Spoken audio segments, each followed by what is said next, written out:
Sir, bigyan naman natin sila ng konting patikim. Ano ba yung aabangan nila dito sa Ace Electronics, yung mga new arrivals? Baka pwede mo silang konting patikim. Ano ba yung makikita nila ngayon? Ayan, maraming new arrival po dito sa aming warehouse. Katulad po ng ating mga karaoke machine na hindi nahuhuli sa uso dahil palaging bago po tayo rito sa Ace Electronics. At soon magkakaroon po tayo ng mga washing machine at syempre ng ating Ace Aircon. Ayan, lahat po yan. Pwede niyo na po yun ma-avail soon. Basta magantay lang po kayo ng update sa aming mga platform.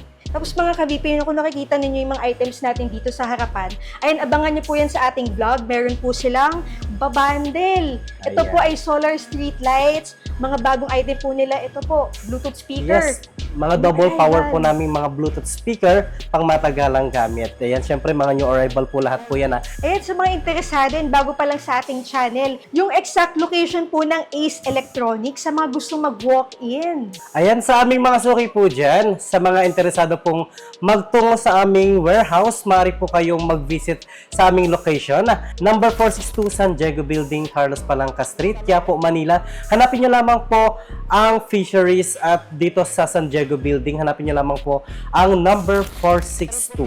Ayan, nasa second floor po kami, kaya dito po tayo, kita-kits po tayo rito.